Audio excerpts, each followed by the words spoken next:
Hello everyone. Welcome to Xylem IAS. എൻ്റെ പേര് സിറാജുദ്ദീൻ എന്നാണ്. ഞാൻ നിങ്ങൾക്ക് ഇന്നിവിടെ കവർ ചെയ്യാൻ പോകുന്ന ടോപ്പിക് എന്ന് പറയുന്നത് നമ്മുടെ UPSC സിവിൽ സർവീസസിനകത്ത് ജനറൽ സ്റ്റഡീസ് പേപ്പർ 2 അല്ലെങ്കിൽ GS2-നകത്ത് ഈ പൊളിറ്റിയുടെയും അതേപോലെ തന്നെ IR-ൻ്റെ ഒക്കെ കൂടെ വരുന്ന പ്രധാനപ്പെട്ട ഒരു ടോപ്പിക്കാണ് അല്ലെങ്കിൽ ഒരു സബ്ജക്റ്റാണ് ഗവേണൻസ് എന്ന് പറയുന്നത്. ഓക്കെ, അപ്പോൾ ഈ ഗവേണൻസ് ആണ് ഞാൻ നിങ്ങൾക്ക് കവർ ചെയ്യുന്ന ഏരിയ എന്ന് പറയുന്നത്. അപ്പോൾ ഈ ഗവേണൻസ് എന്ന് പറയുന്ന സബ്ജക്റ്റുമായിട്ട് ബന്ധപ്പെട്ടിട്ടുള്ള വളരെ ബേസിക് ആയിട്ടുള്ള ചില കാര്യങ്ങളാണ് ഇന്ന് ഈ സെഷനിൽ നമ്മൾ ഡിസ്കസ് ചെയ്യാൻ പോകുന്നത്. ഓക്കെ, സോ ഇതിനകത്ത് മെയിൻലി ഇന്നത്തെ സെഷനകത്ത് നമ്മൾ കവർ ചെയ്യുന്നത് ഗവേണൻസിൻ്റെ സിലബസ് എന്താണ്, അതേപോലെ തന്നെ ഈ സിലബസിൽ നിന്ന് ഏത് രീതിയിലാണ് യൂഷ്വലി UPSC സിവിൽ സർവീസസ് എക്സാമിനേഷന് ക്വസ്റ്റ്യൻസ് വരാറുള്ളത്, and how can you approach this subject, പിന്നെ ഈ സബ്ജക്റ്റിൻ്റെ ചില ബേസിക് ആയിട്ടുള്ള കൺസെപ്റ്റുകൾ എന്താണ്, ഇത്രയും കാര്യങ്ങളാണ്.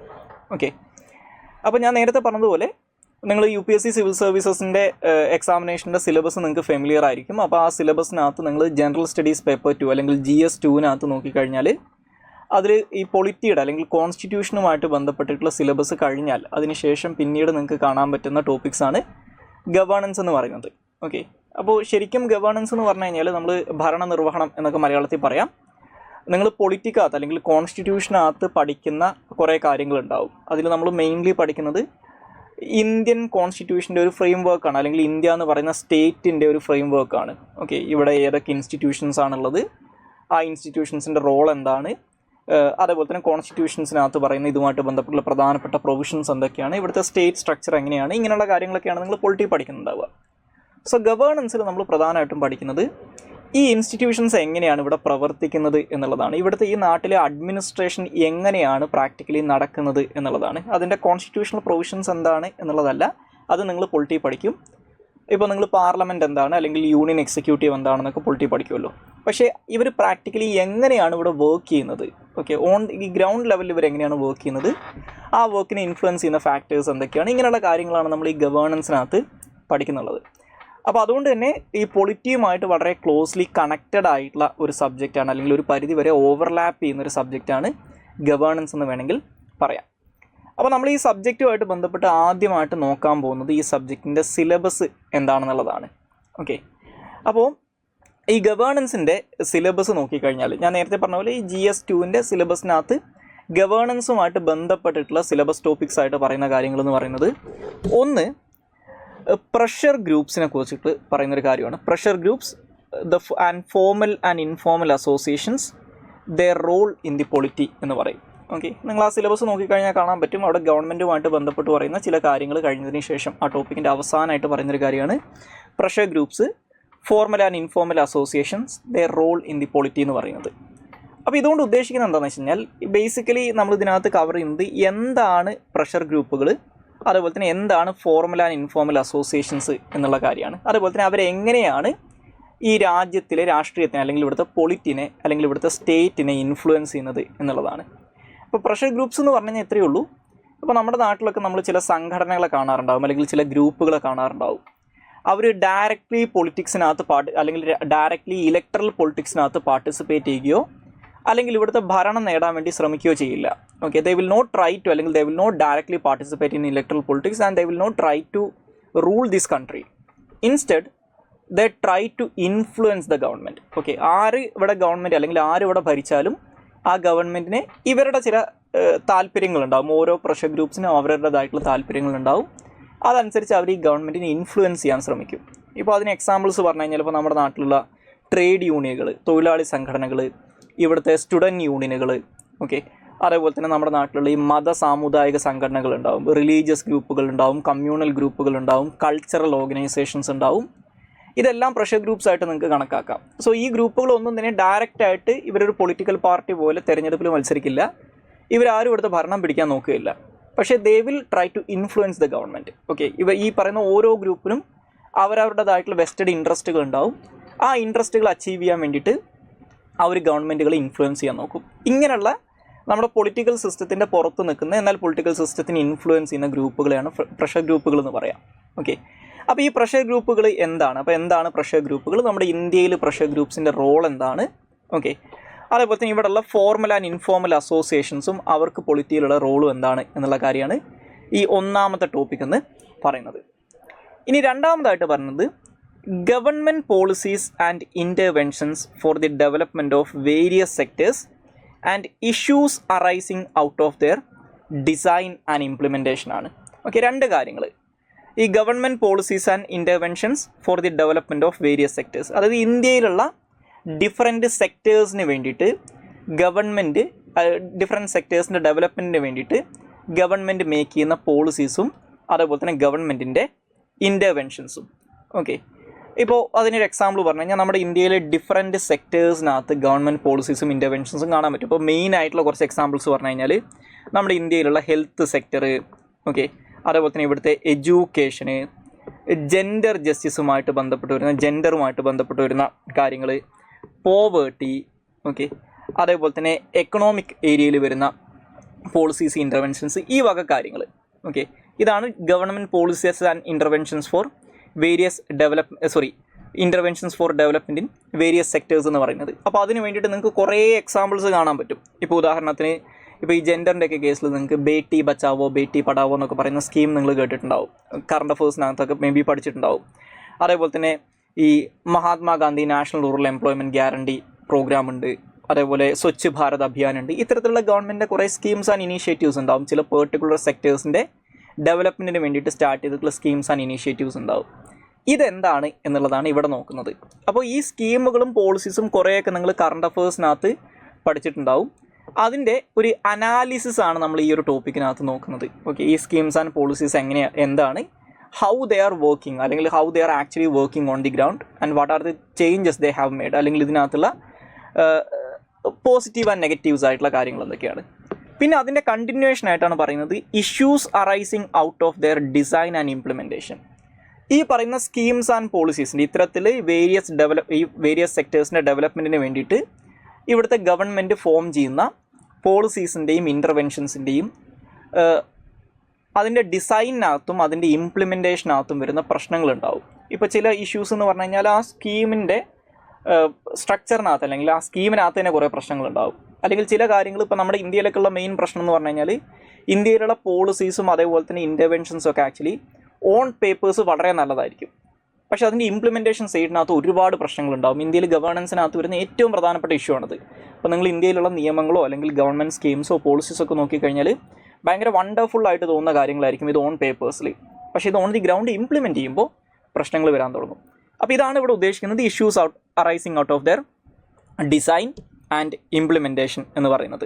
ഓക്കെ, അപ്പോൾ ഇവിടെ നമ്മളൊരു UPSC പോയിന്റ് ഓഫ് വ്യൂ നോക്കുന്ന സമയത്ത് നമ്മൾ ഈ പ്രശ്നങ്ങൾ എന്താണെന്ന് മനസ്സിലാക്കിയാൽ മാത്രം പോരാ.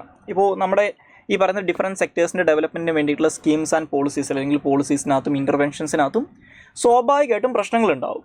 അപ്പോൾ ആ പ്രശ്നങ്ങളെ നമ്മൾ ഐഡൻറ്റിഫൈ ചെയ്യണം, അതിൻ്റെ കൂടെ ഇതിനൊരു സൊല്യൂഷൻ കണ്ടെത്തണം. ഓക്കെ, കാരണം UPSC നിങ്ങൾ മെയിൻസിനൊക്കെ നോക്കിക്കഴിഞ്ഞാൽ പ്രധാനമായിട്ടും ഈ ടോപ്പിക്കിന് അല്ലെങ്കിൽ ഈ ഗവൺമെൻറ് പോളിസീസ് ആൻഡ് ഇൻ്റർവെൻഷൻസുമായിട്ട് ബന്ധപ്പെട്ട ഒരു ചോദ്യങ്ങൾ ചോദിക്കാറുള്ളത് അതിൻ്റെ ഇഷ്യൂസുമായിട്ട് ബന്ധപ്പെട്ടിട്ടാണ് യൂഷ്വലി.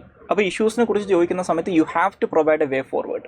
ഓക്കെ, ഇതിനൊരു സൊല്യൂഷൻ നിങ്ങൾക്ക് പ്രൊവൈഡ് ചെയ്യാൻ പറ്റണം. അപ്പോൾ ഇത് ഫേസ് ചെയ്യുന്ന ഇഷ്യൂസ് എന്തൊക്കെയാണ്, ആ ഇഷ്യൂസിനുള്ള വേ ഫോർവേഡ് അല്ലെങ്കിൽ പൊട്ടൻഷ്യൽ സൊല്യൂഷൻസ് എന്തൊക്കെയാണ്.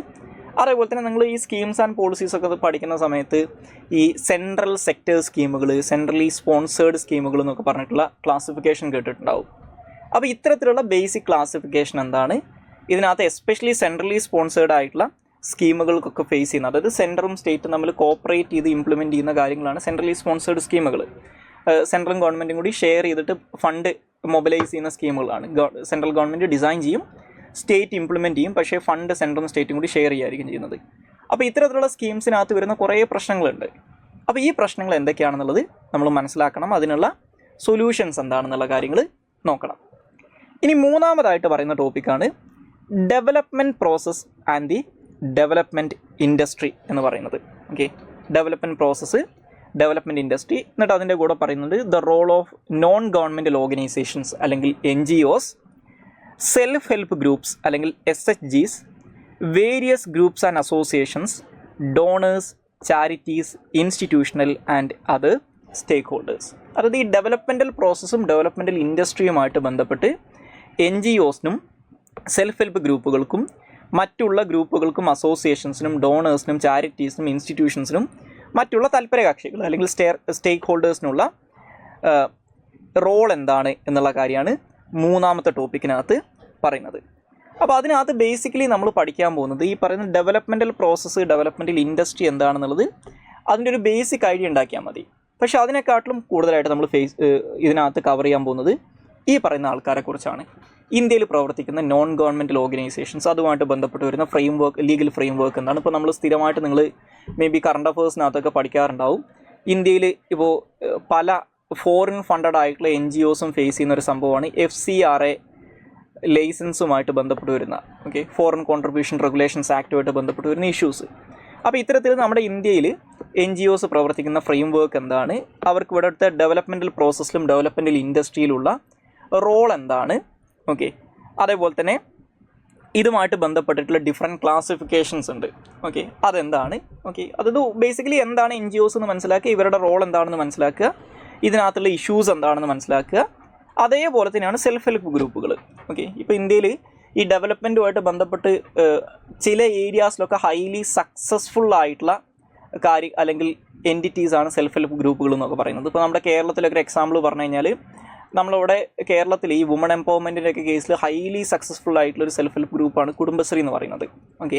അപ്പോൾ ഇത്തരത്തിലുള്ള ഗ്രൂപ്പുകൾ എന്താണ് സെൽഫ് ഹെൽപ്പ് ഗ്രൂപ്പ്, അതുമായിട്ട് ബന്ധപ്പെട്ടിട്ടുള്ള ഗവൺമെൻറ്റിൻ്റെ ഒരു പ്രസൻ്റ്ലി ഉള്ള നിലപാട് എന്താണ്, അല്ലെങ്കിൽ ഗവൺമെൻറ് ഇതുമായിട്ട് ബന്ധപ്പെട്ട് ചെയ്യുന്ന എന്തെങ്കിലും പോളിസീസോ ഫ്രെയിം വർക്കുകളോ ഒക്കെ ഉണ്ടെങ്കിൽ അതെന്താണ്, ഇവരുടെ റോൾ എന്താണ്, അതേപോലെ തന്നെ ഈ പറയുന്ന മറ്റുള്ള അസോസിയേഷൻസ്, ഡോണേഴ്സ്, ചാരിറ്റീസ്, ഇൻസ്റ്റിറ്റ്യൂഷൻസ്, സ്റ്റേക്ക് ഹോൾഡേഴ്സ് ആരാണ്, അവരുടെ റോൾ എന്താണ്, ഇങ്ങനെയുള്ള കാര്യങ്ങളാണ് നമ്മൾ ഈ മൂന്നാമത്തെ ടോപ്പിക്കിനകത്ത് പഠിക്കുന്നത്.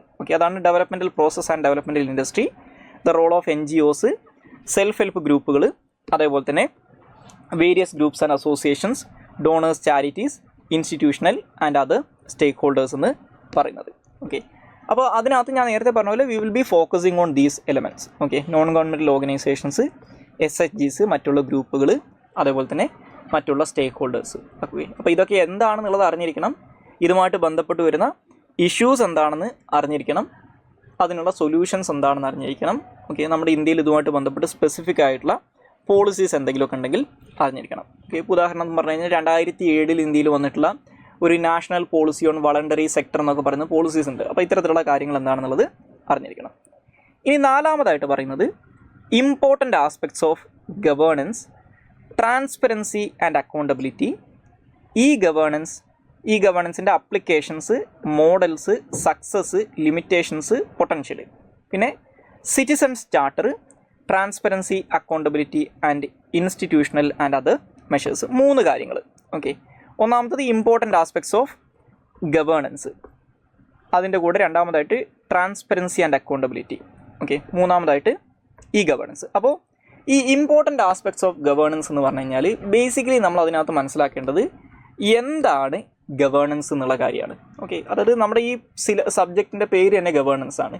സോ എന്താണ് ഗവേണൻസ്, ഗവേണൻസിൻ്റെ ഡിഫറെൻറ്റ് ഡയമെൻഷൻസ് എന്താണ്, അല്ലെങ്കിൽ എന്തിനാണ് നമുക്ക് ഗവേണൻസ്, അതേപോലെ ഈ ഗവേണൻസുമായിട്ട് ബന്ധപ്പെട്ട് നമ്മളെപ്പോഴും കേൾക്കുന്ന ഒരു കാര്യമാണ് ഗുഡ് ഗവേണൻസ് എന്ന് പറയുന്നത്. ഇപ്പോൾ നിങ്ങൾക്ക് നമ്മുടെ പ്രൈം മിനിസ്റ്ററുടെയൊക്കെ പ്രസംഗങ്ങളിലൊക്കെ സ്ഥിരമായിട്ട് പുള്ളി പറയുന്നൊരു കാര്യമാണ് ലിമിറ്റഡ് ഗവൺമെൻറ്, മാക്സിമം ഗവേണൻസ്, അതേപോലെ ഗുഡ് ഗവൺമെൻറ് എന്നൊക്കെ പറയുന്നത്. അപ്പോൾ എന്താണ് ഗുഡ് ഗവേണൻസ്? സോ ഈ ഗുഡ് ഗവേണൻസിൻ്റെ ഡിഫറെൻറ്റ് ആസ്പെക്റ്റുകൾ എന്തൊക്കെയാണ്, ഇന്ത്യയിൽ ഈ ഗുഡ് ഗവേണൻസിൻ്റെ അവസ്ഥ എന്താണ്, ഇന്ത്യയിൽ ഗുഡ് ഗവേണൻസുമായിട്ട് ബന്ധപ്പെട്ടിട്ടുള്ള പ്രധാനപ്പെട്ട ഇനീഷ്യേറ്റീവ്സ് എന്താണ്, ഇന്ത്യയിൽ ഗുഡ് ഗവേണൻസ് ഫേസ് ചെയ്യുന്ന ചാലഞ്ചസ് എന്താണ്, അതിനുള്ള സൊല്യൂഷൻസ് എന്താണ്, ഇങ്ങനെയുള്ള കാര്യങ്ങളാണ് നമ്മൾ ഈ ഫസ്റ്റ് ടോപ്പിക് കൊണ്ട് ഉദ്ദേശിക്കുന്നത്, ഇമ്പോർട്ടൻ്റ് ആസ്പെക്ട്സ് ഓഫ് ഗവേണൻസ്.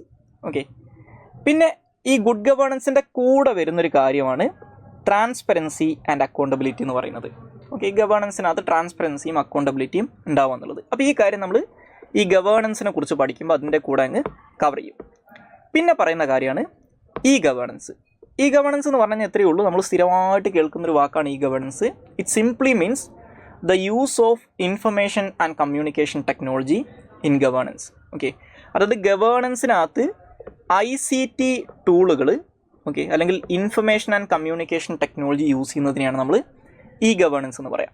അപ്പോൾ ഗവേണൻസിൻ്റെ അപ്ലിക്കേഷൻസ് എന്താണ്, അതിൻ്റെ മോഡൽസ് എന്താണ്, അതിൻ്റെ സക്സസ് എന്താണ്, ലിമിറ്റേഷൻസ് എന്താണ്, പൊട്ടൻഷ്യൽ എന്താണ്. So you need to have a thorough understanding about governance. അപ്പോൾ ഇ ഗവേണൻസിന് ഒരുപാട് നല്ല വശങ്ങളുണ്ട്, അതേപോലെ തന്നെ ഇ ഗവേണൻസുമായിട്ട് ബന്ധപ്പെട്ട് കുറേ പ്രശ്നങ്ങളുണ്ട്. ഈവൻ അതുകൊണ്ട് തന്നെ UPSC ഇടയ്ക്കിടയ്ക്ക് ചോദ്യം ചോദിക്കുന്ന ഒരു ഏരിയയാണ് ഇ ഗവേണൻസ് എന്ന് പറയുന്നത്. ഈവൻ ഈ വർഷം പോലും 2025 UPSC മെയിൻസിന് പോലും അവർ ഗവേണൻസിന് ചോദിച്ചിട്ടുണ്ടായിരുന്ന ഒരു ചോദ്യം ആക്ച്വലി ഇ ഗവേണൻസിനെ കുറിച്ചായിരുന്നു. ഓക്കെ, അപ്പോൾ എന്താണ് ഇ ഗവേണൻസ് എന്ന് മനസ്സിലാക്കുക. ഇ ഗവേണൻസിൻ്റെ വേരിയസ് അപ്ലിക്കേഷൻസ്, ഇ ഗവേണൻസിൻ്റെ ഡിഫറെൻറ്റ് മോഡൽസ് ഉണ്ട്. ഓക്കെ, നമുക്ക് ഈ ഗവേണൻസിൻ്റെ ഓരോരോ ഡയമെൻഷൻസ് അനുസരിച്ച് ഇ ഗവേണൻസിനെയും നമുക്ക് ഡിഫറെൻറ്റ് മോഡൽസ് ആയിട്ട് ഡിവൈഡ് ചെയ്യാൻ പറ്റും. അതായത് ഗവൺമെൻറ് ടു സിറ്റിസൺ ഉണ്ടാവും, അതായത് സിറ്റിസൺസുമായിട്ട് ഗവൺമെൻറ് ഇൻട്രാക്ട് ചെയ്യാൻ വേണ്ടി യൂസ് ചെയ്യുന്ന ഇ ഗവേണൻസ് മോഡൽസ് ഉണ്ടാവും, ഇ ഗവേണൻസ് ടൂൾസ് ഉണ്ടാവും. അതുപോലെ തന്നെ ഗവൺമെൻറ് ബിസിനസ്സുകളുമായിട്ട്, ഇവിടുത്തെ ഇൻഡസ്ട്രിയുമായിട്ട് ഡീൽ ചെയ്യുന്നുണ്ടാവും, അപ്പോൾ ഗവൺമെൻറ് ബിസിനസ് ടൂൾസ് ഉണ്ടാവും. അതുപോലെ തന്നെ ഗവൺമെൻറ് എംപ്ലോയീസുമായിട്ട് ഡീൽ ചെയ്യുന്നുണ്ടാവും, അപ്പോൾ ഗവൺമെൻറ് ടു എംപ്ലോയീസ് ഉണ്ടാവും. അതുപോലെ തന്നെ ഗവൺമെൻറ് മറ്റുള്ള ഗവൺമെൻറ്റൽ ഇൻസ്റ്റിറ്റ്യൂഷൻസുമായിട്ട് ഡീൽ ചെയ്യുന്നുണ്ടാവും, ഇപ്പോൾ സെൻട്രൽ ഗവൺമെൻറ്റും സ്റ്റേറ്റ് ഗവൺമെൻറ്റും തമ്മിലുള്ള ഇൻട്രാക്ഷൻസിനകത്ത് യൂസ് ചെയ്യുന്ന ICT ടൂളുകൾ ഉണ്ടാവും, അപ്പോൾ അല്ലെങ്കിൽ ഡിഫറെൻറ്റ് ഡിപ്പാർട്ട്മെൻറ്റുകൾക്കിടയിൽ യൂസ് ചെയ്യുന്ന ടൂളുകൾ ഉണ്ടാവും. അതാണ് ഗവൺമെൻറ് എന്ന് പറയുന്നത്. ഇതിനെയാണ് different models of E governance എന്ന് പറയുന്നത്. പിന്നെ അതേപോലെ തന്നെ ഇ ഗവേണൻസിൻ്റെ സക്സസ് എന്താണ്, ലിമിറ്റേഷൻസ് എന്താണ്. ഓക്കെ, അപ്പോൾ ഇതിൽ നമ്മൾ ഫോക്കസ് ചെയ്യേണ്ട ഒരു പ്രധാനപ്പെട്ട ഏരിയയാണ്. നമ്മൾ എല്ലായ്പ്പോഴും ഇ ഗവേണൻസിൻ്റെ കുറേ നല്ല വശങ്ങൾ പറയും, പക്ഷേ ഇതിന് കുറേ പ്രശ്നങ്ങളുണ്ട്. ഇപ്പോൾ ഡിജിറ്റൽ ഡിവൈഡ് പോലത്തെ, അല്ലെങ്കിൽ ഡിജിറ്റൽ ലിറ്ററസി പോലത്തെ, ഓക്കെ, കുറേ, അല്ലെങ്കിൽ അർബൻ റൂറൽ ഡിവൈഡ് പോലത്തെ കുറേ പ്രശ്നങ്ങളുണ്ട്. അപ്പോൾ ഈ ഗവേണൻസിൻ്റെ ലിമിറ്റേഷൻസ് എന്താണ്, അതേപോലെ തന്നെ ഇതിൻ്റെ ഫ്യൂച്ചർ അല്ലെങ്കിൽ ഇതിൻ്റെ പൊട്ടൻഷ്യൽ എന്താണ്. ഓക്കെ, നമുക്ക് ഈ പൊട്ടൻഷ്യലൊക്കെ പറയുന്ന സമയത്ത് you can connect this E governance with good governance. Okay, കാരണം ഗവേണൻസിനകത്ത് ട്രാൻസ്പെറൻസിയും അക്കൗണ്ടബിലിറ്റിയും ഒക്കെ കൊണ്ടുവരാൻ സഹായിക്കുന്ന ഒരു കാര്യമാണ് ഇ ഗവേണൻസ് എന്ന് പറയുന്നത്. അതുകൊണ്ടാണ് ഗവൺമെൻറ്റുകൾ വലിയ രീതിയിൽ ഇതിനെ പ്രൊമോട്ട് ചെയ്യാൻ ശ്രമിക്കുന്നതും. അപ്പോൾ ഇതാണ് രണ്ടാമത്തെ കാര്യം. Okay, important aspects of governance, transparency and accountability. രണ്ടാമതായിട്ട് ഇ ഗവേണൻസ് അപ്ലിക്കേഷൻസ്, അതിൻ്റെ models, success, limitation and potential. പിന്നെ പറയുന്നതാണ് സിറ്റിസൺസ് ചാർട്ടർ എന്ന് പറയുന്നത്. ഇപ്പോൾ നമ്മുടെ ഇന്ത്യയിൽ നമ്മൾ അത്രത്തോളം നോർമലി ആളുകൾക്ക് ഫെമിലിയർ അല്ലാത്ത, എന്നാൽ ഗവേണൻസുമായിട്ട് ബന്ധപ്പെട്ട് ഒരു 1990s തൊട്ട് വളരെ പ്രോമിനൻ്റ് ആയിട്ട് എമേർജ് ചെയ്ത് വന്നിട്ടുള്ള ഒരു കൺസെപ്റ്റാണ് സിറ്റിസൺസ് ചാർട്ടർ എന്ന് പറയുന്നത്. ഓക്കെ, അപ്പോൾ എന്താണ് സിറ്റിസൺസ് ചാർട്ടർ? ഓക്കെ, ഈ സിറ്റിസൺസ് ചാർട്ടറിൻ്റെ കോമ്പോണൻസ് എന്താണ്, ഇതിൻ്റെ ഫീച്ചേഴ്സ് എന്തൊക്കെയാണ്, സിറ്റിസൺസ് ചാർട്ടറിൻ്റെ ഷോർട്ട് കമ്മിങ്സ് അല്ലെങ്കിൽ സിറ്റിസൺസ് ചാർട്ടറിൻ്റെ ലിമിറ്റേഷൻസ് എന്തൊക്കെയാണ്. ഓക്കെ, അതുപോലെ തന്നെ സിറ്റിസൺസ് ചാർട്ടറിനെ എഫക്റ്റീവ് ആക്കി മാറ്റാൻ നമുക്ക് എന്തൊക്കെ കാര്യങ്ങൾ ചെയ്യാൻ പറ്റും, ഇങ്ങനെയുള്ള കുറച്ച് കാര്യങ്ങളാണ് ഇതിൽ നമ്മൾ ഡിസ്കസ് ചെയ്യുക. പിന്നെ അതിൻ്റെ കൂടെ നിങ്ങൾക്ക് വീണ്ടും ട്രാൻസ്പെറൻസി ആൻഡ് അക്കൗണ്ടബിലിറ്റിയെക്കുറിച്ചും അതുമായിട്ട് ബന്ധപ്പെട്ടിട്ടുള്ള ഇൻസ്റ്റിറ്റ്യൂഷണൽ ആൻഡ് അതർ മെഷേഴ്സിനെ കുറിച്ചും പറയുന്നത് കാണാൻ പറ്റും. അപ്പോൾ ഞാൻ നേരത്തെ പറഞ്ഞ പോലെ ട്രാൻസ്പെറൻസി ആൻഡ് അക്കൗണ്ടബിലിറ്റി എന്ന് പറയുന്നത് ശരിക്കും ഗുഡ് ഗവേണൻസുമായിട്ട് കണക്ട് ചെയ്യപ്പെട്ടിട്ടുള്ള ഒരു കാര്യമാണ്. ഓക്കെ, അതിന് ഇവിടെ സെപ്പറേറ്റ് ആയിട്ട് പറഞ്ഞിട്ടുണ്ടെങ്കിലും, അപ്പോൾ നമ്മളിത് ഗുഡ് ഗവേണൻസ് പഠിക്കുമ്പോൾ അതിൻ്റെ കൂടെ ഈ ട്രാൻസ്പെറൻസിയെക്കുറിച്ചും അക്കൗണ്ടബിലിറ്റിയെക്കുറിച്ചുള്ള ബേസിക് ആയിട്ടുള്ള കാര്യങ്ങൾ പഠിക്കും. ആൻഡ് അതിനുശേഷം we will discuss about the institutional and other measures to ensure transparency and accountability. ഇപ്പോൾ ഫോർ എക്സാമ്പിൾ പറഞ്ഞു കഴിഞ്ഞാൽ ഈ ട്രാൻസ്പെറൻസി ആൻഡ് അക്കൗണ്ടബിലിറ്റി എന്നുള്ളതുകൊണ്ട് ഇത്രയേ ഉദ്ദേശിക്കുന്നുള്ളൂ. ട്രാൻസ്പെറൻസി എന്ന് പറഞ്ഞു കഴിഞ്ഞാൽ നമ്മുടെ ഭരിക്കുന്ന ഗവൺമെൻറ്, ഓക്കെ, അവർ നമ്മൾ ഭരിക്കുന്നതിനാണല്ലോ നമ്മൾ ഗവേണൻസ് എന്ന് പറയാം. സോ ഈ ഗവേണൻസിനകത്ത് ഗുഡ് ഗവേണൻസ് വരണമെങ്കിൽ ഇറ്റ് ഷുഡ് ബി ട്രാൻസ്പെറൻറ്റ് എന്ന് പറയും. ട്രാൻസ്പെറൻറ്റ് എന്ന് പറഞ്ഞാൽ സുതാര്യത വേണം. അതായത് ഇവിടുത്തെ ഗവൺമെൻറ് എന്താണ് ചെയ്യുന്നത്, അവരത് എങ്ങനെയാണ് കാര്യങ്ങൾ ചെയ്യുന്നതെന്ന് അറിയാനുള്ള അവകാശം നമുക്കുണ്ട്. ഓക്കെ, അപ്പോൾ എന്തിനാണ് ട്രാൻസ്പെറൻസി എന്നുള്ളൊരു ചോദ്യമുണ്ട്. Why we should know all these things എന്നുള്ളൊരു ചോദ്യമുണ്ട്. അതെന്തിനാണെന്ന് വെച്ച് കഴിഞ്ഞാൽ it is to ensure accountability എന്നാണ് പറയാം. കാരണം ഈ ഗവൺമെൻറ് എന്താണ് ചെയ്യുന്നത് എന്നറിഞ്ഞാൽ മാത്രമേ, അല്ലെങ്കിൽ അവരത് എങ്ങനെയാണ് ചെയ്യുന്നത് എന്നറിഞ്ഞാൽ മാത്രമേ അതിനകത്ത് എന്തെങ്കിലും തെറ്റുണ്ടെങ്കിൽ നമുക്കത് ചൂണ്ടിക്കാണിക്കാൻ പറ്റുള്ളൂ.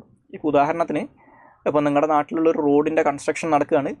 ആ കൺസ്ട്രക്ഷന് ഒരു പെർട്ടിക്കുലർ കമ്പനിക്ക് ഗവൺമെൻറ് കോൺട്രാക്റ്റ് കൊടുക്കുന്ന സമയത്ത് you should know that how government selected that company. Okay, എന്നാൽ മാത്രമേ നിങ്ങൾക്ക് അവിടെ എന്തെങ്കിലും ഫേവറേറ്റിസം വർക്ക് ചെയ്തിട്ടുണ്ടോ അല്ലെങ്കിൽ കറപ്ഷൻ വർക്ക് ചെയ്തിട്ടുണ്ടോ എന്ന് നിങ്ങൾക്ക് ഇവരോട് ചോദ്യം ചെയ്യാൻ പറ്റുള്ളൂ. ഓക്കെ, സോ ട്രാൻസ്പെറൻസിയും അക്കൗണ്ടബിലിറ്റിയും അതുകൊണ്ട് തന്നെ വളരെ ഇമ്പോർട്ടൻ്റ് ആണ്, especially with respect to good governance. അപ്പോൾ അതുകൊണ്ട് തന്നെ ഈ അക്കൗണ്ടബിലിറ്റി വരണമെങ്കിൽ അതിന് ആദ്യം വരേണ്ട ഒരു സാധനമാണ് ട്രാൻസ്പെറൻസി എന്ന് പറയുന്നത്. Okay, the transparency should proceed accountability എന്ന് പറയാം. ഓക്കെ, അപ്പോൾ അതിന് വേണ്ടിയിട്ട് നമ്മുടെ ഇന്ത്യയിലുള്ള ചില ഇൻസ്റ്റിറ്റ്യൂഷണൽ ആൻഡ് അതർ മെഷേഴ്സ് ഉണ്ട്. ഇപ്പോൾ ഫോർ എക്സാമ്പിൾ പറഞ്ഞു കഴിഞ്ഞാൽ നമ്മുടെ ഇന്ത്യയിൽ ഇതുമായിട്ട് ബന്ധപ്പെട്ടുള്ള ഏറ്റവും പ്രധാനപ്പെട്ട ഒരു ഇൻസ്റ്റിറ്റ്യൂഷണൽ ഫ്രെയിം വർക്കാണ് RTI ആക്ട് എന്ന് പറയുന്നത്, അല്ലെങ്കിൽ റൈറ്റ് ടു ഇൻഫർമേഷൻ ആക്ട് എന്ന് പറയുന്നത്. So we will study about the right to information act. ഇപ്പോൾ നിങ്ങൾ മേ ബി നിങ്ങൾ പൊളിറ്റി ക്ലാസ്സസിൽ സ്റ്റാറ്റ്യൂട്ടറി ബോഡീസ് പഠിക്കുന്ന സമയത്ത് ഈ ഇൻഫർമേഷൻ കമ്മീഷനെ കുറിച്ച് പഠിക്കുമായിരിക്കും.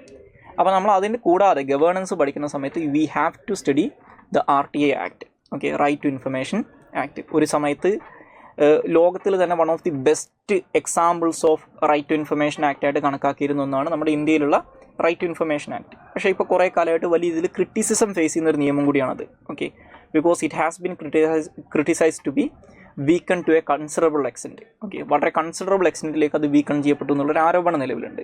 അപ്പോൾ ഈ കാര്യങ്ങൾ നമ്മൾ അറിഞ്ഞിരിക്കണം, ഇത് എങ്ങനെയാണ് ഈ ട്രാൻസ്പെറൻസിനെയും അക്കൗണ്ടബിലിറ്റിനെയും ബാധിക്കുന്നത്. അതേപോലെ തന്നെയാണ് നിങ്ങൾക്ക് ഇന്ത്യയിൽ പലപ്പോഴും കേൾക്കാൻ പറ്റുന്നൊരു കാര്യമാണ് സോഷ്യൽ ഓഡിറ്റ് എന്ന് പറയുന്നത്, ഓക്കെ. അപ്പോൾ ഈ RTA, സോഷ്യൽ ഓഡിറ്റ്, അതേപോലെ തന്നെ വിസിൽ ബ്ലോവേഴ്സ് പ്രൊട്ടക്ഷൻ ആക്ട്, പിന്നെ അതേപോലെ തന്നെ ഈ ട്രാൻസ്പെറൻസിയും അക്കൗണ്ടബിലിറ്റിയുടെ ഒക്കെ കൂടെ വരുന്നൊരു സംഭവമാണ് കറപ്ഷൻ എന്ന് പറയുന്നത്, ഓക്കെ. അത് അഡ്രസ്സ് ചെയ്യണം. അപ്പോൾ അതിന് വേണ്ടിയിട്ട് നമ്മുടെ ഇന്ത്യയിലുള്ള ചില ഇൻസ്റ്റിറ്റ്യൂഷണൽ ഫ്രെയിം വർക്കുകളുണ്ട്. ഇപ്പോൾ ലോക്പാൽ ആൻഡ് ലോകായുക്ത പോലുള്ള ആൻറ്റി കറപ്ഷൻ ഓംബുഡ്സ്മാൻമാരുണ്ട്. അതേപോലെ തന്നെ CIC പോലുള്ള സെൻട്രൽ വിജിലൻസ് കമ്മീഷൻ, CVC പോലുള്ള സെൻട്രൽ വിജിലൻസ് കമ്മീഷൻ പോലുള്ള ഇൻസ്റ്റിറ്റ്യൂഷണലൈസ്ഡ് ആയിട്ടുള്ള എൻറ്റിറ്റീസ് ഉണ്ട് ഇവിടെ കറപ്ഷനുമായിട്ട് ബന്ധപ്പെട്ടിട്ടുള്ള. അപ്പോൾ ഈ കാര്യങ്ങളൊക്കെയാണ് നമ്മൾ ഈ പെർട്ടിക്കുലർ ടോപ്പിക്കിനകത്ത് പഠിക്കുന്നുണ്ടാവുക, ഓക്കെ. അപ്പോൾ 3 കാര്യങ്ങളാണ് important aspect of governance, transparency and accountability. രണ്ടാമത്തത് ഗവേണൻസ്, മൂന്നാമത്തത് സിറ്റിസൺസ് ചാർട്ടർ, നാലാമത്തത് ട്രാൻസ്പെറൻസി ആൻഡ് അക്കൗണ്ടബിലിറ്റി, ഓക്കെ. അപ്പോൾ ഇതാണ് 4ാമതായിട്ട് പറയുന്ന ടോപ്പിക്ക്. ഇനി ഇതിനകത്ത് അവസാനമായിട്ട് പറയുന്ന ടോപ്പിക്കാണ് the role of civil service in democracy എന്ന് പറയുന്നത്, ഓക്കെ. ജനാധിപത്യത്തിൽ സിവിൽ സർവീസസിനുള്ള റോള് എന്താണെന്നുള്ളത്, ഓക്കെ. ഇപ്പോൾ നിങ്ങളൊക്കെ ഈ സിവിൽ സർവീസസ് എക്സാമിനേഷൻ എഴുതി ക്ലിയർ ചെയ്ത് കഴിഞ്ഞാൽ you will become civil servants. So ഈ സിവിൽ സർവീസ് എന്ന് പറയുന്ന ബ്യൂറോക്രാറ്റിക് ബ്രാഞ്ചിന്, ഓക്കെ, അല്ലെങ്കിൽ ഇന്ത്യയുടെ ബ്യൂറോക്രസിയുടെ ബാക്ക് ബോണിന് ഡെമോക്രസിക്കകത്തുള്ള റോൾ എന്താണ്, ഒരു ജനാധിപത്യ രാജ്യത്തിനുള്ള അകത്തുള്ള റോൾ എന്താണ്, ഓക്കെ. അപ്പോൾ നിങ്ങൾക്ക് അതിനകത്ത് ഒരുപാട് നല്ല വശങ്ങൾ കാണാൻ പറ്റും, ഒരുപാട് പ്രശ്നങ്ങൾ കാണാൻ പറ്റും, ഓക്കെ. ഇപ്പോൾ ഉദാഹരണം പറഞ്ഞാൽ ഇവരുടെ റോള് പറയുന്ന സമയത്ത് they have an advisory role, okay. ഇവിടുത്തെ പൊളിറ്റിക്കൽ എക്സിക്യൂട്ടീവിന് അഡ്വൈസ് കൊടുക്കുക, പോളിസി മേക്കിങ്ങിനകത്ത് അഡ്വൈസ് കൊടുക്കുക എന്നുള്ളൊരു ജോലി ഈ സിവിൽ സർവൻസ് ചെയ്യുന്നുണ്ട്, ഓക്കെ. അതേപോലെ തന്നെ ഇവിടുത്തെ സോഷ്യോ എക്കണോമിക് ചേഞ്ചിനെ ഇൻസ്റ്റിറ്റ്യൂഷണലൈസ് ചെയ്യുന്ന, അതിനെ സോഷ്യോ എക്കണോമിക് ചേഞ്ചിനെ മുന്നോട്ട് നയിക്കുന്ന, അല്ലെങ്കിൽ അതിനെ സ്പിയർ ഹെഡ് ചെയ്യുന്ന ഒരു ഇൻസ്റ്റിറ്റ്യൂഷണലൈസ്ഡ് ആയിട്ടുള്ള സിസ്റ്റമാണ് സിവിൽ സർവീസ് എന്ന് പറയുന്നത്. Because they are the ones who implement all these schemes, okay. Political എക്സിക്യൂട്ടീവിന് ഇത് ഫ്രെയിം ചെയ്യാനേ പറ്റുള്ളൂ. അത് നടപ്പിലാക്കുന്നത് ഇവിടെ സ്ഥിരമായിട്ടിരിക്കുന്ന, പെർമനൻ്റ് ആയിട്ടിരിക്കുന്ന ഈ ബ്യൂറോക്രസിയുടെ ഭാഗമായിട്ടുള്ള സിവിൽ സർവൻസ് ആണ്, ഓക്കെ. അതേപോലെ തന്നെ ഈ ഡെലിഗേറ്റഡ് ആയിട്ടുള്ള കുറേ ഫങ്ഷൻസ് അവർ ഫുൾഫിൽ ചെയ്യുന്നുണ്ടാവും. ഇത്തരത്തിലുള്ള കുറേ റോളുകളുണ്ട് സിവിൽ സർവീസിന്. അതേപോലെ തന്നെ ഇതുമായിട്ട് ബന്ധപ്പെട്ടിട്ടുള്ള കുറേ ഇഷ്യൂസ് ഉണ്ട്, ഓക്കെ. ഇപ്പോൾ പ്രൊഫഷണലിസം പോലുള്ള പ്രശ്നങ്ങളുണ്ട്, ടെക്നിക്കൽ എക്സ്പെർട്ടൈസ് ഇല്ലാത്ത പ്രശ്നങ്ങളുണ്ട്. അപ്പോൾ ആ ഒരു കോണ്ടെക്സ്റ്റിലാണ് ഇതുമായിട്ട് ബന്ധപ്പെട്ട് നിങ്ങൾ മേ ബി കറണ്ട് അഫേഴ്സിനകത്തൊക്കെ ഇടയ്ക്ക് കാണാറുണ്ടാവും സിവിൽ സർവീസസിലേക്കുള്ള ലാറ്ററൽ എൻട്രി എന്ന് പറയുന്ന ചില സമയത്ത് കോൺട്രവേഴ്ഷ്യൽ ആയിട്ടുള്ളൊരു ടോപ്പിക്ക്, ഓക്കെ. അപ്പോൾ ഇങ്ങനെയുള്ള എലമെൻറ്റ്സ് എന്താണ്, ഇതുമായിട്ട് ബന്ധപ്പെട്ടിട്ടുള്ള പ്രശ്നങ്ങൾ എന്താണ്, ഈ വക കാര്യങ്ങളാണ് ഈ ടോപ്പിക്കിനകത്ത് നമ്മൾ ഡിസ്കസ് ചെയ്യുന്നുണ്ടാവുക. പിന്നെ ഇതിൻ്റെയൊക്കെ കൂടെ ഞാൻ നേരത്തെ പറഞ്ഞ ഈ പ്രശ്നങ്ങളൊക്കെ പഠിക്കുന്ന സമയത്ത് ഇതിൻ്റെയൊക്കെ കൂടെ നമ്മൾ അറിഞ്ഞിരിക്കേണ്ട ഒരു കാര്യമാണ് ഇതിനൊക്കെയുള്ള സൊല്യൂഷൻ എന്താണെന്നുള്ളത്, ഓക്കെ. ഒരു സജഷൻ അല്ലെങ്കിൽ വേ ഫോർവേഡ് എന്താണെന്നുള്ളത്. അപ്പോൾ ഇതാണ് ഈ ഗവേണൻസിൻ്റെ സിലബസുമായിട്ട് ബന്ധപ്പെട്ട് പറയാനുള്ളത്. അപ്പോൾ കമ്പാരിറ്റീവ്ലി ചെറിയൊരു സിലബസാണ് ഗവേണൻസിൻ്റെത്. നിങ്ങൾക്ക് യൂഷ്വലി ഒരു GS2 പേപ്പർ നോക്കിക്കഴിഞ്ഞാൽ you will get at least 3 or 4 questions from this area, okay. ഒരു 10 മാർക്കിൻ്റെ 2 ക്വസ്റ്റ്യനും 15 മാർക്കിൻ്റെ 2 ക്വസ്റ്റ്യനൊക്കെയാണ് യൂഷ്വലി UPSC ഈ ഏരിയയിൽ നിന്ന് ചോദിക്കാറുള്ളത്. അപ്പോൾ കമ്പാരിറ്റീവ്ലി നിങ്ങൾക്ക് വളരെ ഈസി ആയിട്ട് പഠിക്കാൻ പറ്റുന്ന, കാരണം കുറച്ചും കൂടി റിയൽ ലൈഫുമായിട്ട് അല്ലെങ്കിൽ റിയൽ ലൈഫ് വേൾഡുമായിട്ട് കണക്റ്റഡ് ആയിട്ടുള്ളൊരു സംഭവമാണ് ഗവേണൻസ് എന്ന് പറയുന്നത്. പിന്നെ പൊളിറ്റിയിൽ നിങ്ങൾക്ക് ആ ഒരു ഫ്രെയിം വർക്ക് ഉള്ളതുകൊണ്ട് നിങ്ങൾക്ക് അതിൻ്റെ പ്രാക്ടിക്കൽ അപ്ലിക്കേഷൻ മാത്രമാണ് ഇവിടെ നോക്കുന്നതെന്ന് പറഞ്ഞു. അപ്പോൾ അതുകൊണ്ട് തന്നെ നിങ്ങൾക്ക് കമ്പാരിറ്റീവ്ലി ഈസി ആയിട്ട് പഠിക്കാൻ പറ്റുന്ന, എന്നാൽ അത്യാവശ്യം മാർക്ക് സ്കോർ ചെയ്യാൻ പറ്റുന്ന ഒരു സബ്ജക്റ്റാണ് ഈ GS2 പറയുന്ന ഗവേണൻസ് എന്ന് പറയുന്നത്. ഇനി അതേപോലെ തന്നെ ഈ സിലബസുമായിട്ട് ബന്ധപ്പെട്ട് നമുക്കിനി അറിഞ്ഞിരിക്കേണ്ട മറ്റൊരു കാര്യം, ഇത് പഠിക്കേണ്ടത് എങ്ങനെയാണ് അല്ലെങ്കിൽ ഇത് മനസ്സിലാക്കേണ്ടത് എങ്ങനെയാണെന്നുള്ളത്. അപ്പോൾ ബേസിക്കലി മനസ്സിലാക്കി ഏതൊരു കോമ്പറ്റീറ്റീവ് എക്സാമിനേഷൻ്റെയും കേസിലും നമ്മുടെ ഒരു ഫസ്റ്റ് ആൻഡ് ഫോർമോസ്റ്റ് ഗൈഡ് എന്ന് പറയുന്നത് ഇവർ തന്നിട്ടുള്ള ഒഫീഷ്യലായിട്ടുള്ള സിലബസും പിന്നെ പ്രീവിയസ് ഇയർ ക്വസ്റ്റ്യൻ പേപ്പേഴ്സുമാണ്, ഓക്കെ. അപ്പോൾ നിങ്ങൾ നിർബന്ധമായിട്ടും നോക്കേണ്ട ഒരു കാര്യമാണ് ഈ പറയുന്ന സബ്ജക്റ്റ് പഠിച്ചു തുടങ്ങുന്ന സമയത്ത് ഇതുമായിട്ട് ബന്ധപ്പെട്ടുള്ള PYQs ഒന്ന് ഫെമിലിയറൈസ് ചെയ്യുക എന്നുള്ളത്. അത് നിങ്ങൾക്കത് ആൻസർ ചെയ്യാൻ പറ്റുന്നുണ്ടോ എന്ന് നോക്കാനല്ല, നിങ്ങൾ ഈ പഠിക്കുന്ന കാര്യങ്ങളിൽ നിന്ന് എങ്ങനെയാണ് ഇവർ ചോദ്യങ്ങൾ ഫ്രെയിം ചെയ്യുന്നത് എന്ന് മനസ്സിലാക്കാനാണ്. അപ്പോൾ നിങ്ങൾ എങ്ങനെ ഈ സബ്ജക്റ്റിനെ അപ്രോച്ച് ചെയ്യണം എന്നുള്ളത് നിങ്ങൾക്ക് മനസ്സിലാക്കാനുള്ള ഏറ്റവും ഈസിയസ്റ്റ് വേ അതാണ്, ഓക്കെ. അപ്പോൾ ഇതിൻ്റെ കേസിൽ ഞാൻ നേരത്തെ പറഞ്ഞ പോലെ യൂഷ്വലി UPSC ക്വസ്റ്റ്യൻസ് ചോദിക്കാറുള്ളത് പലപ്പോഴും ഇഷ്യൂ ബേസ് ചെയ്തിട്ടാണ്. ഓക്കെ, എന്തെങ്കിലും പ്രശ്നങ്ങളുമായിട്ട് കണക്ട് ചെയ്തിട്ടാണ്. ഓക്കെ, അപ്പോൾ അതുകൊണ്ട് തന്നെ ആ ഒരു ആംഗിൾ, അതുകൊണ്ടാണ് ഞാൻ പറയുന്നത് ഈ വേ ഫോർവേഡ്, സജഷൻസ്, ഇഷ്യൂസ് ഇതൊക്കെ കൃത്യമായിട്ട് മനസ്സിലാക്കി വെക്കണം എന്ന് പറയാനുള്ള കാരണം അതാണ്. ഓക്കെ, ഇനി ഈ പറയുന്ന സബ്ജക്റ്റിൻ്റെ സ്റ്റഡി മെറ്റീരിയൽസ് നോക്കിക്കഴിഞ്ഞാൽ ഇത് നിങ്ങൾക്ക് എവിടെ നിന്ന് പഠിക്കാം എന്ന് നോക്കിക്കഴിഞ്ഞാൽ ശരിക്കും പറഞ്ഞു കഴിഞ്ഞാൽ ഇപ്പോൾ നമുക്ക് ഈ പൊളിറ്റിയുടെയൊക്കെ കേസിൽ പറയുന്നത് അല്ലെങ്കിൽ മറ്റുള്ള സബ്ജക്റ്റുകളുടെ കേസിൽ പറയുന്നത് പോലെ ഒരു വെൽ എസ്റ്റാബ്ലിഷ്ഡ് ആയിട്ടുള്ള സ്റ്റഡി മെറ്റീരിയൽ ഗവേണൻസിൻ്റെ കേസിൽ ആബ്സെൻ്റ് ആണെന്ന് തന്നെ പറയാം. ഓക്കെ, അതിനുള്ള കാരണം ഇപ്പോൾ ഈ ഗവേണൻസിൻ്റെ കേസിൽ അത്യാവശ്യം പ്രോമിനൻ്റ് ആയിട്ട് പറയാൻ പറ്റുന്നൊരു സ്റ്റഡി മെറ്റീരിയൽ എന്ന് പറയുന്നത് ഈ ലക്ഷ്മികാന്ത്, അതായത് ഇന്ത്യൻ പൊളിറ്റി എന്ന് പറയുന്നത് നിങ്ങൾക്കൊക്കെ ഫെമിലിയർ ആയിട്ടുള്ള ബുക്ക് എഴുതിയിട്ടുള്ള ലക്ഷ്മികാന്ത് എന്ന് പറയുന്ന ഓഥർ എഴുതിയിട്ടുള്ള ഗവേണൻസ് ഇൻ ഇന്ത്യ എന്ന് പറയുന്നൊരു ബുക്കുണ്ട്. ആ ബുക്ക് പക്ഷേ അതിൻ്റെ ഒരു പ്രശ്നം എന്താണെന്ന് വെച്ച് കഴിഞ്ഞാൽ അതിൽ ഈ പറയുന്ന സിലബസിൽ പറയുന്ന കാര്യങ്ങൾ കൂടാതെ വേറെ ഒരുപാട് കാര്യങ്ങൾ പറയുന്നുണ്ട്. ഓക്കെ, അതിനകത്ത് സോഷ്യൽ ജസ്റ്റിസിൻ്റെ കുറേ എലമെൻറ്റ്സ് വരുന്നുണ്ട്, അതേപോലെ തന്നെ ഈ സിലബസിൻ്റെ പുറത്തുള്ള കുറേ കാര്യങ്ങളും വരുന്നുണ്ട്. അപ്പോൾ കമ്പാരിറ്റീവ്ലി കുറച്ചും കൂടി വാസ്റ്റാണ് ആ ബുക്ക്. അപ്പോൾ ആ ബുക്ക് വേണമെങ്കിൽ നിങ്ങൾക്ക് യൂസ് ചെയ്യാം, പക്ഷേ ഒരു സെലക്റ്റീവ് റീഡിങ്ങിന് വേണ്ടി മാത്രം യൂസ് ചെയ്യുന്നതായിരിക്കും നല്ലത്. ഓക്കെ, നിങ്ങൾക്ക് സമയമുണ്ടെങ്കിൽ ആ ബുക്ക് മുഴുവൻ ഇരുന്ന് വായിക്കാം. കാരണം നമ്മളിവിടുത്തെ ഈ അഡ്മിനിസ്ട്രേറ്റീവ് സ്ട്രക്ചർ എന്താണെന്നൊക്കെ മനസ്സിലാക്കാൻ, ഇവിടുത്തെ സെക്രട്ടേറിയറ്റ് എന്താണ്, ഈ സെക്രട്ടേറിയറ്റ് വർക്ക് ചെയ്യുന്നത് എങ്ങനെയാണ്, ഇങ്ങനെയുള്ള കാര്യങ്ങളൊക്കെ ഇതിൻ്റെ സ്ട്രക്ചറൽ എലമെൻറ്റ്സ് മനസ്സിലാക്കാൻ നിങ്ങൾക്ക് കുറച്ചും കൂടി ഡീറ്റെയിൽഡ് ആയിട്ട് മനസ്സിലാക്കാൻ അത് സഹായിക്കും. ഓക്കെ, പക്ഷേ നിങ്ങൾക്ക് ടൈം വളരെ കൺഫൈൻഡ് ആണെങ്കിൽ നിങ്ങൾക്ക് ഒരുപാട് സമയം അതിന് സ്പെൻഡ് ചെയ്യാനുണ്ടാവില്ല. അപ്പോൾ ആ ബുക്ക് അങ്ങനെയാണെങ്കിൽ സെലക്റ്റീവ് റീഡിങ്ങിന് വേണ്ടി മാത്രം യൂസ് ചെയ്യാം. ഓക്കെ, പിന്നെ ഈ ഗവേണൻസിൻ്റെ കേസിൽ നിങ്ങൾ ഫോക്കസ് ചെയ്യേണ്ട ഒരു കാര്യം എന്ന് പറഞ്ഞു കഴിഞ്ഞാൽ കറണ്ട് അഫയേഴ്സ് കൃത്യമായിട്ട് ഫോളോ ചെയ്യുക എന്നുള്ളതാണ്. അതായത് ഈ ഗവൺമെൻറ്റിൻ്റെ സ്കീംസ് ആൻഡ് പോളിസീസൊക്കെ ആയിട്ട് ബന്ധപ്പെട്ടിട്ടുള്ള ന്യൂസ് വരും. അപ്പോൾ ഈ സ്കീംസ് ആൻഡ് പോളിസീസൊക്കെ എന്താണെന്ന് അറിയുന്നതിനേക്കാട്ടിലും കൂടുതലായിട്ട് അതെന്താണെന്ന് അറിയണം, ഓഫ് കോഴ്സ് അത് വേണം. പക്ഷേ അതിൻ്റെ കൂടെ നിങ്ങൾക്ക് ഈ ഗവേണൻസിനകത്തുള്ള ഇഷ്യൂസുമായിട്ട് ബന്ധപ്പെട്ട് സ്ഥിരമായിട്ട് പത്രങ്ങൾ, ഇപ്പോൾ ഹിന്ദു ആണെങ്കിലും ഇന്ത്യൻ എക്സ്പ്രസ് ആണെങ്കിലൊക്കെ നിങ്ങൾക്ക് അതിനകത്ത് ഇഷ്ടം പോലെ ഓപ്പെഡുകൾ കാണാൻ പറ്റും. അത് പലപ്പോഴും ഈ ഇഷ്യൂ ബേസ് ചെയ്തിട്ടാണ് ഈ ഓപ്പെഡുകൾ വരിക. അത് ഗവൺമെൻറ് ഒട്ടുമിക്ക സ്കീംസ് ആൻഡ് പോളിസീസുമായിട്ട് ബന്ധപ്പെട്ടും ഗവേണൻസിനകത്തുള്ള മറ്റുള്ള ഇഷ്യൂസുമായിട്ട് ബന്ധപ്പെട്ടും നിങ്ങൾക്ക് ഇഷ്ടംപോലെ എഡിറ്റോറിയൽസും അതേപോലെ തന്നെ ഓപ്പെഡുകളും കാണാൻ പറ്റും. അതേപോലെ തന്നെ നിങ്ങൾ ഈ യോജന, കുരുക്ഷേത്ര പോലുള്ള ഗവൺമെൻറ് മാഗസിൻസ് ഒക്കെ നോക്കിക്കഴിഞ്ഞാലും സമാനമായിട്ടുള്ള രീതിയിൽ അത് മെയിൻലി ഫോക്കസ് ചെയ്യാറുള്ളത് ഈ ഗവേണൻസ് ആസ്പെക്റ്റുകളിലാണ്. ഓക്കെ, അതായത് അത് ഡിഫറെൻറ്റ് സെക്ടേഴ്സിനെ കുറിച്ചായിരിക്കും. ഈ തീം ബേസ്ഡ് ആയിട്ടാണ് യോജനയും കുരുക്ഷേത്രമൊക്കെ വരാറുള്ളത്. അപ്പോൾ ഡിഫറെൻറ്റ് സെക്ടേഴ്സിലായിരിക്കും അവർ ഫോക്കസ് ചെയ്യുന്നതെങ്കിലും അതിനകത്തൊക്കെ നിങ്ങൾക്ക് ഈ ഗവേണൻസിൻ്റെ ആസ്പെക്റ്റ് കാണാൻ പറ്റും. ഓക്കെ, അപ്പോൾ ഇതൊക്കെയാണ് നമുക്ക് ഈ ഒരു സബ്ജക്റ്റിന് സോഴ്സ് ആയിട്ട് യൂസ് ചെയ്യാൻ പറ്റുന്നത്. ഓക്കെ, നിങ്ങൾക്ക് ഇങ്ങനെ ഒരു സിംഗിൾ സോഴ്സ് പറയാൻ വേണ്ടിയിട്ട് ഗവേണൻസിൻ്റെ കേസിൽ ഇല്ലയെന്ന് തന്നെ പറയാം. നമ്മൾ കറൻ്റ്ലി റെലവൻ്റ് ആയിട്ടുള്ള കാര്യങ്ങൾ ഫോളോ ചെയ്യുക, കറണ്ട് അഫയേഴ്സ് ഫോളോ ചെയ്യുക, ഇങ്ങനെയുള്ള ഗവൺമെൻറ് പോളിസീസ്, സ്കീംസ്, ഇവിടുത്തെ ഗവേണൻസിനകത്ത് വരുന്ന ഇഷ്യൂസ്, ഇങ്ങനെയുള്ള കാര്യങ്ങളിലൊക്കെ ഒരു ഒപ്പീനിയൻ ബിൽഡ് ചെയ്യുക. അതിന് വേണ്ടിയിട്ട് ഈ പറഞ്ഞ ഓപ്പെഡുകളും കാര്യങ്ങളൊക്കെ വായിക്കുക എന്നുള്ളതാണ് ഇതിനകത്ത് ചെയ്യാൻ പറ്റുന്നൊരു കാര്യം. പക്ഷേ അതിനൊക്കെ മുമ്പായിട്ട് ഞാൻ നേരത്തെ പറഞ്ഞ പോലെ you have to be familiar with the syllabus as well as the PYQs. കാരണം എന്നാൽ മാത്രമേ നിങ്ങൾക്ക് ഇതുകൊണ്ട് എന്തെങ്കിലും ഒരു ബേസിക്കലി നിങ്ങൾക്ക് കുറച്ചും കൂടി ബെറ്റർ ആയിട്ട് മനസ്സിലാക്കാൻ പറ്റുള്ളൂ. ഇപ്പോൾ ഞാൻ നേരത്തെ പറഞ്ഞതുപോലെ ഈ ഒരു ഏരിയയിൽ നിന്ന് ഇപ്പോൾ UPSC എങ്ങനെയാണ് ക്വസ്റ്റ്യൻസ് ചോദിക്കുക എന്നുള്ളത് മനസ്സിലാക്കാൻ ഞാൻ നേരത്തെ പറഞ്ഞ പോലെ വൺ ഓഫ് ദി ഈസിയസ്റ്റ് വേ എന്ന് പറഞ്ഞാൽ PYQs റെഫർ ചെയ്യുക എന്നുള്ളതാണ്.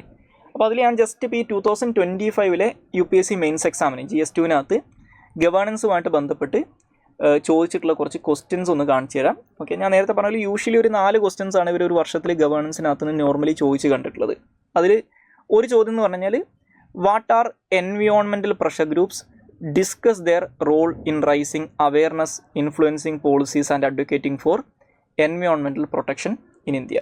ഓക്കെ, അപ്പോൾ ഈ ചോദ്യം നിങ്ങൾക്ക് കാണാൻ പറ്റും. നമ്മൾ സിലബസ് ഡിസ്കസ് ചെയ്ത സമയത്ത് പ്രഷർ ഗ്രൂപ്പ്സ് എന്ന് പറയുന്നൊരു വാക്ക് പറഞ്ഞിട്ടുണ്ടായിരുന്നു. ഓക്കെ, ഇവിടെ പ്രഷർ ഗ്രൂപ്പ്സ്, ഈ പ്രഷർ ഗ്രൂപ്പ്സിൻ്റെ റോൾ ഇൻ പൊളിറ്റിയാണ് നമ്മൾ പറഞ്ഞിട്ടുണ്ടായിരുന്നത്. ഓക്കെ, ഇവിടെ അവർ ചോദിച്ചിട്ടുള്ളത് സെയിം കാര്യമാണ്. What are environmental pressure groups. ഞാൻ നേരത്തെ പറഞ്ഞു പ്രഷർ ഗ്രൂപ്പ്സ് എന്ന് പറഞ്ഞു കഴിഞ്ഞാൽ ജസ്റ്റ് പൊളിറ്റിക്സിനകത്ത് ഡയറക്റ്റ്ലി പാർട്ടിസിപ്പേറ്റ് ചെയ്യാതെ ഇൻ ദ സെൻസ് ഇലക്ട്രൽ പൊളിറ്റിക്സിൻ്റെ ഭാഗമാകാതെ, ഇവിടുത്തെ ഭരണകൂടത്തിൻ്റെ ഭാഗമാകാതെ, എന്നാൽ ഇവിടുത്തെ ഗവൺമെൻറ്റിനെ പുറത്തുനിന്ന് അവരുടെ ഇൻട്രസ്റ്റുകൾ പ്രൊട്ടക്റ്റ് ചെയ്യാൻ വേണ്ടിയിട്ട് ഇൻഫ്ലുവൻസ് ചെയ്യുന്ന ഗ്രൂപ്പ്, ഫോർമൽ ഓർ ഇൻഫോർമൽ ആയിട്ടുള്ള ഗ്രൂപ്പുകളാണ് പ്രഷർ ഗ്രൂപ്പ്സ്. അപ്പോൾ അത്തരത്തിലുള്ള ഒരു ടൈപ്പ് ഓഫ് പ്രഷർ ഗ്രൂപ്പുകളാണ് എൻവിയോൺമെൻറ്റൽ പ്രഷർ ഗ്രൂപ്പ്സ്. ഓക്കെ, അപ്പോൾ ഈ എൻവിയോൺമെൻറ്റൽ പ്രഷർ ഗ്രൂപ്പ്സ് എന്താണ് എന്നാണ് ചോദിച്ചിട്ടുള്ളത്. ഒരു തിയറട്ടിക്കൽ ക്വസ്റ്റ്യൻ ആണ്. രണ്ടാമത്തെ എന്താണ്, discuss their role in raising awareness, influencing policies and advocating for environmental protection in India. അതായത് അവരുടെ ഇന്ത്യൻ പൊളിറ്റിക്കകത്തുള്ള അവരുടെ റോൾ എന്താണെന്നാണ് ചോദിച്ചിട്ടുള്ളത്. അത് അവർ വേറെ രീതിയിൽ ഫ്രെയിം ചെയ്തു എന്നേ ഉള്ളൂ. ഓക്കെ, സോ ഇതാണ് ഈ വർഷം ചോദിച്ചിട്ടുണ്ടായിരുന്ന ഒരു ചോദ്യം. പിന്നെ ഉണ്ടായിരുന്നൊരു ക്വസ്റ്റ്യൻ ആണ്, in the contemporary development model decision making and problem solving responsibilities are not located close to the source of information and execution defeating the objective of development. Okay, ഒരു quote തന്നിട്ടുണ്ട്, അതിനെ ക്രിട്ടിക്കലി ഇവാലുവേറ്റ് ചെയ്യാനാണ് പറഞ്ഞിട്ടുള്ളത്. Okay, അപ്പോൾ ഞാൻ നേരത്തെ പറഞ്ഞത് നിങ്ങൾ ഈ ക്വസ്റ്റ്യൻ ഒന്ന് ആൻസർ ചെയ്യാൻ നോക്കി അങ്ങനെ ഒന്നും ചെയ്യേണ്ട, ജസ്റ്റ് ഈ സിലബസിൽ നിന്ന് ഇവരെങ്ങനെയാണ് ഈ ചോദ്യങ്ങൾ ഫ്രെയിം ചെയ്യുന്നത് മനസ്സിലാക്കാൻ പറ്റൂ എന്ന് മാത്രം നിങ്ങൾ നോക്കിയാൽ മതി. ഓക്കെ, അപ്പോൾ ഇവിടെ ചോദിച്ചിട്ടുള്ളത് എന്തുകൊണ്ടാണ്, എന്തിനെക്കുറിച്ചാണ്? ഡെവലപ്മെൻറ്റൽ മോഡൽസിനെ കുറിച്ചാണ്. ഓക്കെ, ഇപ്പോൾ ഇവിടെ നമ്മൾ പറഞ്ഞു developmental process and developmental industry. Okay, same കാര്യമാണ്. In contemporary development models decision making and problem solving responsibilities are not located close to the source of information and execution defeating the objective of development. Okay, ഒരു quote തന്നിട്ടുണ്ട്, അതിനെ critically evaluate ചെയ്യാനാണ് പറഞ്ഞിട്ടുള്ളത്. വളരെ general ആയിട്ടുള്ളൊരു question ആണ് ചോദിച്ചിട്ടുള്ളത്. പിന്നെ അതേപോലെ തന്നെ ചോദിച്ചിട്ടുള്ള മറ്റൊരു ചോദ്യമായിരുന്നു, civil society organisations are often perceived as being anti state actors than non state actors, do you agree? ഇത് നമ്മൾ ഈ NGOs അതേപോലെ തന്നെ ഫോർമൽ ആൻഡ് ഇൻഫോർമൽ ഓർഗനൈസേഷൻസ് ഒക്കെ പഠിക്കുന്ന സമയത്ത് ഈ കാര്യങ്ങൾ നമ്മൾ പഠിക്കും. ഓക്കെ, എന്താണ് ഈ നോൺ സ്റ്റേറ്റ് ആക്ടേഴ്സ്, ഓക്കെ, എന്താണ് ഈ സിവിൽ സൊസൈറ്റി ഓർഗനൈസേഷൻസ്, അവരുടെ റോൾ എന്താണ് എന്നുള്ള കാര്യങ്ങളൊക്കെ. സോ ഇതും വളരെ ജനറൽ ആയിട്ടുള്ള ഒരു ക്വസ്റ്റ്യൻ ആണ്. പിന്നെ ഞാൻ നേരത്തെ പറഞ്ഞ പോലെ ഇ ഗവേണൻസുമായിട്ട് ബന്ധപ്പെട്ടൊരു ക്വസ്റ്റ്യൻ ഉണ്ട്. E governance projects have built in bias towards technology and back end integration than user centric designs എന്ന് പറഞ്ഞിട്ട്. ഓക്കെ, സോ ബേസിക്കലി അതുകൊണ്ട് ഇതിനകത്ത് ഇവർ ചോദിച്ചിട്ടുള്ളത് എന്താണ്, ഇ ഗവേണൻസിനകത്തുള്ള പ്രശ്നങ്ങളെക്കുറിച്ചാണ്, ഇ ഗവേണൻസിനകത്തുള്ള ഒരു ഇഷ്യൂവിനെ കുറിച്ചാണ് ചോദിച്ചിട്ടുള്ളത്. E governance project have a build in bias towards technology and back end integration than user centric designs. നമ്മൾ നേരത്തെ സിലബസ് പറഞ്ഞ സമയത്ത് പറഞ്ഞിട്ടുണ്ടായിരുന്നു ഇ ഗവേണൻസിനകത്ത് ലിമിറ്റേഷൻസ്. ഓക്കെ, ഇ ഗവേണൻസിൻ്റെ ലിമിറ്റേഷൻസ്. സോ ബേസിക്കലി ഇ ഗവേണൻസിൻ്റെ ഇപ്പോൾ ഉള്ളൊരു പ്രശ്നവുമായിട്ട് ബന്ധപ്പെട്ട് വന്നിട്ടുള്ളൊരു ചോദ്യമാണിത്. സോ ഈ രീതിയിലാണ് UPSC നോർമലി ഗവേണൻസിനകത്തുനിന്ന് ക്വസ്റ്റ്യൻസ് ഫ്രെയിം ചെയ്യാറുള്ളത്. പിന്നെ ചില വർഷങ്ങളിലൊക്കെ ഇവർ സ്പെസിഫിക് ആയിട്ടുള്ള ഗവൺമെൻറ് സ്കീംസിനെ കുറിച്ച് ചോദിച്ചും കണ്ടിട്ടുണ്ട്. ഓക്കെ, അപ്പോൾ അതുകൊണ്ട് തന്നെ ഞാൻ നേരത്തെ പറഞ്ഞ പോലെ ഈ പറഞ്ഞ സിലബസിനകത്തുള്ള കാര്യങ്ങൾ ഇതെന്താണെന്നുള്ള കാര്യങ്ങൾ മനസ്സിലാക്കുക എന്നുള്ളത് ഇമ്പോർട്ടൻ്റ് ആണ്. ഓക്കെ, അപ്പോൾ നമ്മൾ പ്രഷർ ഗ്രൂപ്പ്സിനെ കുറിച്ച് പഠിക്കുന്ന സമയത്ത് എന്താണ് പ്രഷർ ഗ്രൂപ്പ്സ് എന്ന് പഠിക്കുന്നത് ഇമ്പോർട്ടൻ്റ് ആണ്. അപ്പോൾ ഇതിൻ്റെ തിയറട്ടിക്കൽ പാർട്ട് മനസ്സിലാക്കുക, അതേപോലെ തന്നെ പ്രാക്ടിക്കലി ഇന്ത്യയിൽ ഇത് എങ്ങനെയാണ് വർക്ക് ചെയ്യുന്നത് എന്നുള്ള കാര്യം മനസ്സിലാക്കുക. അപ്പോൾ ഇത്രയും കാര്യങ്ങളാണ് ഈ ഒരു പെർട്ടിക്കുലർ സബ്ജക്റ്റിൻ്റെ സിലബസുമായിട്ട് ബന്ധപ്പെട്ട് പറയാനുള്ളത്. ഓക്കെ, അപ്പോൾ ഇതെല്ലാവർക്കും മനസ്സിലായിട്ടുണ്ടാവും എന്ന് വിചാരിക്കുന്നു. ഈ സിലബസ് എന്താണെന്നുള്ളതും ഈ പറയുന്ന പെർട്ടിക്കുലർ സബ്ജക്റ്റിന് നിങ്ങൾ എങ്ങനെയാണ് അപ്രോച്ച് ചെയ്യേണ്ടതെന്നുള്ളതും, അതേപോലെ തന്നെ ഇതിന് ഏത് രീതിയിലാണ് നോർമലി UPSC ക്വസ്റ്റ്യൻസ് ഫ്രെയിം ചെയ്യാറുള്ളത് എന്നുള്ളത്. ഇനി അതിനകത്ത് ഒരു കാര്യം കൂടി മനസ്സിലാക്കുക, ഈ ഗവേണൻസുമായിട്ട് ബന്ധപ്പെട്ട് യൂഷ്വലി ഈ പറയുന്ന ഡയറക്റ്റ് ആയിട്ടുള്ള ക്വസ്റ്റ്യൻസ് ഒന്നും നിങ്ങൾക്ക് പ്രിലിംസിന് കാണാൻ പറ്റില്ല. പ്രിലിംസിന് നിങ്ങൾക്ക് ഈ ഗവേണൻസുമായിട്ട് ഏതെങ്കിലും തരത്തിൽ കണക്ട് ചെയ്യാൻ പറ്റുന്ന ക്വസ്റ്റ്യൻസ് വരാറുള്ളത് സ്കീംസ് ആൻഡ് പോളിസീസ് ഒക്കെ ആയിട്ട് ബന്ധപ്പെട്ടിട്ടാണ്. ഓക്കെ, ഇതുവരെ അങ്ങനെയാണ് ചോദ്യങ്ങൾ ചോദിച്ച് കണ്ടിട്ടുള്ളത് യൂഷ്വലി. ഓക്കെ, അപ്പോൾ അതുകൊണ്ട് തന്നെ ഇത് കുറച്ചും കൂടി ഒരു മെയിൻസ് ഓറിയൻറ്റഡ് ആയിട്ടുള്ള സബ്ജക്റ്റ് ആണെന്ന് മനസ്സിലാക്കുക. ഗവേണൻസ് എന്ന് പറയുന്നത് ടു എ ലാർജർ എക്സ്റ്റെൻറ്റ് ഇതൊരു മെയിൻസ് ഓറിയൻറ്റഡ് ആയിട്ടുള്ള സബ്ജക്റ്റ് ആണ്. കാരണം നിങ്ങൾ ഈ പ്രിലിംസിന് വരാൻ ചാൻസ് ഉള്ള ഈ സ്കീംസ്, പോളിസീസ്, ഗവൺമെൻറ് ഇൻ്റർവെൻഷൻസ് അങ്ങനെയുള്ള കാര്യങ്ങളൊക്കെ കൂടുതലും കറണ്ട് അഫേഴ്സ് റിലേറ്റ് ചെയ്തിട്ടാണ്, അല്ലെങ്കിൽ ടിപ്പിക്കലി കറണ്ട് അഫേഴ്സിൽ നിന്നാണ് ചോദിക്കാറുള്ളത്. അപ്പോൾ നിങ്ങൾക്കത് യൂഷ്വലി കറണ്ട് അഫേഴ്സിൽ നിന്ന് കവർ ചെയ്ത് കിട്ടുന്ന ഏരിയാസാണ്. അപ്പോൾ മെയിൻലി നമ്മൾ ഈ പെർട്ടിക്കുലർ സബ്ജക്റ്റിനകത്ത് കവർ ചെയ്യുന്ന പ്രധാനപ്പെട്ട ഒരു അതിൽപ്പെട്ട ഏരിയാസിൽ നിന്നൊക്കെ ക്വസ്റ്റ്യൻസ് വരാറുള്ളത് മെയിൻസിനാണ്. ഇത് കുറച്ചും കൂടി മെയിൻ സ്പെസിഫിക് ആയിട്ടുള്ളൊരു ടോപ്പിക്കാണെന്നുള്ള കാര്യം മനസ്സിലാക്കുക. അപ്പോൾ ഇത്രയും കാര്യങ്ങളാണ് ഈ ഒരു പെർട്ടിക്കുലർ സബ്ജക്റ്റിൻ്റെ സിലബസിനെ കുറിച്ചും അതേപോലെ തന്നെ ബേസിക് ആയിട്ടുള്ള കാര്യങ്ങളായിട്ടും പറയാനുള്ളത്. സോ ഇതിൻ്റെ ബാക്കിയുള്ള ടോപ്പിക്കുകളൊക്കെ നമുക്ക് അടുത്ത ക്ലാസ്സുകളിൽ ഡിസ്കസ് ചെയ്യാം. അപ്പോൾ ഇതുവരെ പറഞ്ഞ കാര്യങ്ങൾ എല്ലാവർക്കും മനസ്സിലായിട്ടുണ്ടാവും എന്ന് വിചാരിക്കുന്നു. So thank you all and see you in the next class.